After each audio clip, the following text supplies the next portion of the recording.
Hello students, welcome once again to the web classes. तो cash book and its type में हमने 2 columnar cash book पूरा कर लिया था। आज हम देखने वाले हैं 3 कॉलमनर कैश बुक। ठीक है, और ये लेक्चर जो है इस चैप्टर का लास्ट लेक्चर होगा, तो आपको सारा एक्सरसाइज और इलस्ट्रेशन करना होगा। हाँ, पैटी कैश बुक जो है वो आपके सिलेबस में से निकल गया है, मतलब इस बार नहीं पूछा जाएगा। ठीक है, तो don't be worry about it. देखिए 3 कॉलमनर कैश बुक में क्या है कि डिस्काउंट कॉलम भी बनता है, कैश कॉलम भी बनता है और बैंक का कॉलम भी बनता है।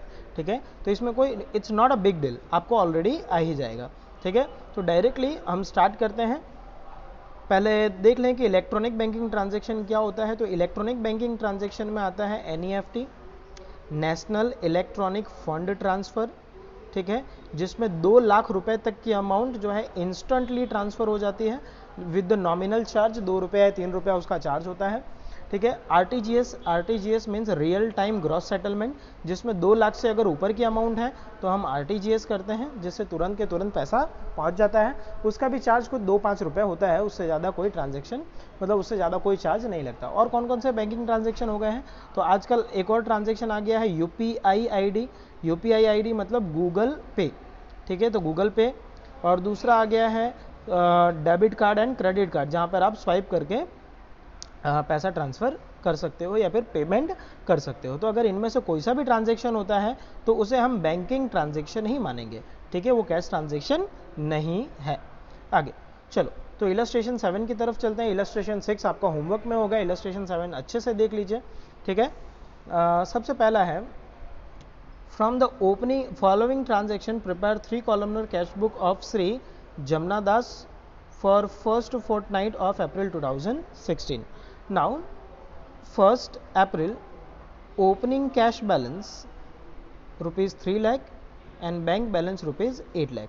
तो आप बैंक अकाउंट में जाओगे, मतलब कैश बुक में जाओगे और लिखोगे डेबिट साइड में सबसे पहले to balance brought forward cash 30,000 and bank 8 lakh rupees. आगे goods of 3 lakh purchase from Nilesh. Okay, Nilesh से परचेज किया, 2% कैश डिस्काउंट। तो 3 लाख का 2% होगा, 3 लाख का 2% होगा 6,000। ओके, तो 6,000 हो गया cash discount. And amount paid by RTGS charge 30 rupees, bank has debited the same. तो पैसा कम्स इन और goes out, so goes out, bank से goes out, so goes out 6,000 तो डिस्काउंट कॉलम में आएगा। तो देखिए बाय परचेस, यहाँ आप देख सकते हैं बाय परचेस अकाउंट 6,000 हो गया डिस्काउंट। ठीक है, बचा हुआ पैसा आपने पेमेंट किया आरटीजीएस से, सो 2,94,000 और 30 रुपये आपने दिया आरटीजीएस चार्ज, तो वो नीचे लिखा जाएगा by RTGS charge account 30 rupees. Clear. Next is goods of 1 lakh sold to Rajesh, he has sent amount through NEFT, bank has credited the same. So bank में पैसा comes in means to sales account debit side. Okay, so to sales account you can see 1 lakh rupees. अच्छा, एक और बात, आपको ये doubt हो रहा होगा सर इतना बड़ा अकाउंट कैसे प्रिपेयर करें। तो आप 2 पेज ले लो, डायरेक्टली 2 पेज। जैसे मैं बताऊँ, मान लो कि ये पिन पेज है, जस्ट अ सेकेंड, मान लो कि ये एक पिन पेज है। ठीक है, ये पोर्शन है, तो आप एक काम करो, ये पिन पेज पूरा का पिन पेज मतलब राइट साइड और लेफ्ट साइड दोनों साइड का पेज एक साथ ले लो, और ये जो राइट साइड और लेफ्ट साइड वाला है ये हो जाएगा आपका डेबिट पोर्शन, और जो लेफ्ट साइड वाला है वो हो जाएगा आपका credit portion. Is that clear? Okay, so मेरे ख्याल से वो क्लियर हो चुका है। आगे जस्ट अ सेकेंड, हाँ आगे चलते हैं। Now goods of 4 lakhs sold to Mahesh at 2% cash discount. 4 lakh का 2% हो गया, 4 लाख का 2% हो जाएगा 8,000। ओके, 8,000 हो गया cash discount. He has Saint the amount through RTGS, bank has credited the same. तो पैसा आया तो डेबिट साइड में एंट्री होगी, तो डेबिट साइड में फिर से एंट्री होगी टू सेल्स अकाउंट 8,000 हो गया डिस्काउंट, और बचा हुआ पैसा मिल गया बैंक में। Okay, then number 7, insurance premium 10,000 paid through NEFT charge incurred 3 rupees, bank has debited the amount in our account. So पैसा गया तो आएगा क्रेडिट साइड में। तो चलो क्रेडिट साइड में देखो, इंश्योरेंस प्रीमियम पेमेंट के इंश्योरेंस प्रीमियम अकाउंट 10,000 और 3 रुपये NEFT का charge by NEFT charge account. आगे salary 1500 paid in cash. Paid in cash मतलब कैश गोज आउट, तो क्रेडिट साइड में कैश के कॉलम में, so credit side in the column of cash by salary account 15,000 cash column में। इसके बाद cash sales 30,000। Cash sales 30,000 means cash comes in means debit side, so comes in means debit side, so here we have in the debit side 30,000 in to sales account. Then 10,000 withdrawn from bank for personal use, so personal use के लिए withdraw किया है, so personal use means drawings, okay, so और bank से पैसा goes out means credit, so credit side bank account में आएगा 10,000 rupees. So move to the credit side, एक क्रेडिट साइड चलते हैं, ये रहा credit side by drawings account 10,000 rupees. Is that clear? Okay, by drawings account 10,000 rupees. Then after 12,000 paid to Ramesh toward the payable amount. Paid to Ramesh comes in or goes out? Goes out means credit side में आएगा by Ramesh account.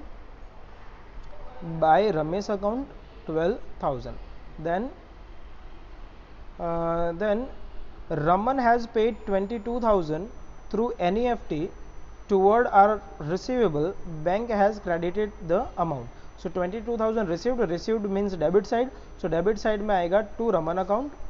To Raman account, so to Raman account 22,000. Then rent paid 5,000. Rent paid, money goes out means credit, so credit side में चलो 5,000 की entry है, yes 5,000 by rent account, okay. Then bank has credited 3,000 for dividend. Bank credit करे तो हम क्या करेंगे, हम करेंगे डेबिट, तो चलो डेबिट साइड में, सो डेबिट साइड में जाएंगे और लिखेंगे 3,000 rupees to dividend account 3,000। Clear है?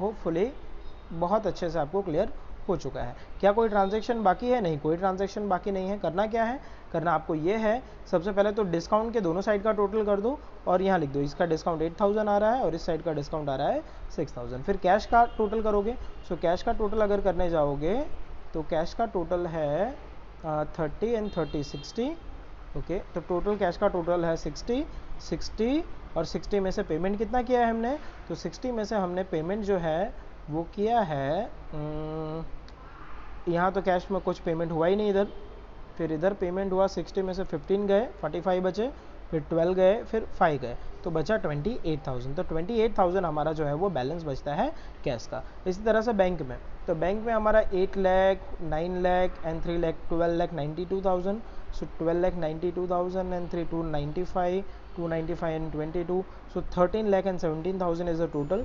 13,17,000 टोटल आपने इस साइड लिखा और उसमें से ये सारा आप माइनस करोगे, ये माइनस करोगे, फिर ये सारी अमाउंट जो है वो माइनस करोगे, तो जैसे आप ये सब माइनस कर दोगे तो आपका जो बैलेंस बचता है वो है 10,02,967 रुपीज़। ये सेम जो है एक दिन के बाद कैरी फॉरवर्ड हो जाता है। Is that clear? So hopefully it is clear. Now एक और देख लो, एक 2 कॉलमनर कैश बुक बाकी रह गया था जिसमें दोनों ही कॉलम बैंक के होते हैं। दोनों ही कॉलम किसके होते हैं? बैंक के होते हैं। तो वो किस तरह से होता है, इसी के साथ में, इस सम के साथ में ये चैप्टर पूरा हो जाएगा। आपको सारे सम्स करने होंगे जो मैंने हर एक थैंक यू वाले पेज पे लिखा हुआ है, बस आप उतना करते हो, that is fine. Now from the following transaction prepare State Bank of India SBI and BOI bank of India columnar bank book in the book of Mahipat Singh. Okay, so ये रहा बैंक बुक, ठीक है, ये बैंक बुक देखो, ये SBI, ये BOI, SBI and BOI। BOI means bank of Baroda, SBI means state Bank of India. First transaction opening overdraft, SBI में overdraft है 6,000, तो SBI के क्रेडिट में एंट्री होगी। देखो SBI के क्रेडिट में 6,000, यहाँ के लिखेंगे बाय बैलेंस ब्रॉड फॉरवर्ड, और BOI का है 4,000 balance means debit, so debit में जाओ, BOI के डेबिट में 4,000, ये रहा debit to balance brought forward. Clear? आगे first transaction goods of 4,000 sold against that a cheque received, ठीक है, which is deposited in SBI account. तो 4,000 का गुड्स सेल किया, और SBI में हमने पैसे भरवाए, तो वो comes in means debit side में, तो डेबिट साइड में चलो, और ये रहा SBI का कॉलम, SBI के कॉलम में 4000 यहाँ लिखेंगे टू सेल्स अकाउंट। आगे goods of 6000 purchase, okay purchase किया है, against that cheque of 2000 of BOI is issued and cheque of 4000 is issued from SBI। Okay, तो 6000 का परचेज किया है, परचेज किया मतलब money goes out, so goes out मतलब क्रेडिट साइड में एंट्री होगी, क्रेडिट साइड में BOI में 2000 और SBI में 4000। चलो देख लेते हैं, ये रहा, अब देखो BOI में 2000, SBI में 4000, बाई परचेस अकाउंट टोटल हो गया 6000। आगे cheque of SBI of rupees 1400 issued for salary, तो सैलरी पे किया है, पैसा गया तो क्रेडिट साइड में आएगा SBI के, तो SBI के क्रेडिट साइड में 1400 बाई सैलरी अकाउंट, क्लियर है इतना, by salary account 1400 credit side. आगे bank interest 500 and dividend 2500 collected by SBI and credited in the account. So bank ने क्रेडिट किया है तो हम क्या करेंगे, डेबिट करेंगे, कितना 500 एंड 2500, सो 500 एंड 2500 डेबिट में चेक कर लो अमाउंट है, yes 500 for the bank interest, 2500 to dividend account. आगे है 13 डेट का transaction, a cheque of 7000 receive from Anuj, okay receive है मतलब डेबिट साइड में एंट्री आएगी, toward the payment of an old डेप्ट which is deposited in BOI, bank of Baroda में हमने डिपॉजिट कराया, तो बैंक ऑफ बड़ौदा में देखो 7000 की एंट्री है, हाँ है, टू अनुज अकाउंट। इसके बाद cheque of 3000 issued from BOI account and deposited in SBI account, तो BOI से इश्यू किया है और डिपॉजिट किया है SBI में, तो ये ट्रांजेक्शन हो गया कॉन्ट्रा ट्रांजेक्शन। कैसा ट्रांजेक्शन, कॉन्ट्रा ट्रांजेक्शन। इश्यूड मतलब BOI, तो BOI का बैलेंस डिक्रीज हुआ मतलब BOI के क्रेडिट में और SBI के डेबिट में, कितना 3000, तो देखो SBI के डेबिट में होना चाहिए, एंट्री चेक करते हैं, SBI के डेबिट में, SBI के डेबिट में, ये देखिए SBI के डेबिट में है 3000 और BOI के क्रेडिट में, तो BOI के क्रेडिट में आपको दिखेगा 3000 रुपीज़, ये दिख रहा है, तो BOI के सामने लिखेंगे नाम SBI का और SBI के सामने नाम लिखेंगे BOI का, डेट होगा सेम। आगे goods of 2500 purchased for which a cheque of full amount is issued from BOI, तो परचेज किया है और चेक दिया BOI से, मनी गोज आउट, तो गोज आउट है तो क्रेडिट साइड में एंट्री होगी 2500 की बाई परचेज अकाउंट।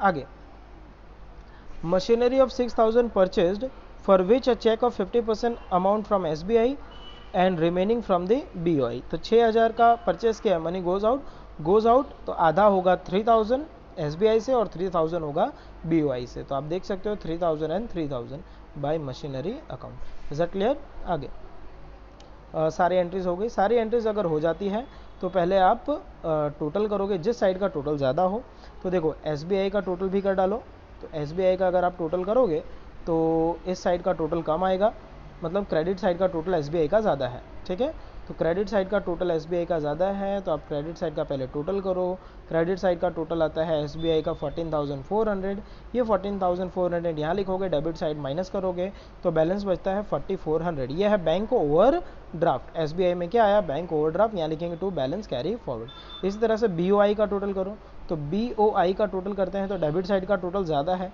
तो डेबिट साइड का टोटल आता है 11,000, उस 11,000 में से क्रेडिट साइड का टोटल माइनस करोगे तो बचेगा 500, ये 500 है bank balance bye balance brought forward. देखो तो ये BOI वाला टोटल इस साइड आ जाता है और SBI वाला टोटल आएगा इस तरफ, तो क्रॉस इफेक्ट होती है नेक्स्ट मंथ में ट्रांसफ़र की। क्लियर? अगर ये समझ में आ गया है, ना समझ में आया हो तो वीडियो वापस से देख लीजिए। आपको करना क्या है, इलस्ट्रेशन 1 2 3 4 5 6 8 तक करना है, सिर्फ 8 तक करना है। इसके बाद 9 एंड 10 इलस्ट्रेशन भी है लेकिन वो अलग है, तो आपको करने की ज़रूरत नहीं है। सम नंबर कौन सा करना है, 3 4 5 6 7 8 9 10 15 एंड 16, तो बीच में 14 15 एंड 16, मतलब 10 11 और 12, ये 3 सम आपको नहीं करना है, ठीक है, ये 3 सम आपको नहीं करना है। सो आज के लिए इतना ही, थैंक यू, बाय बाय।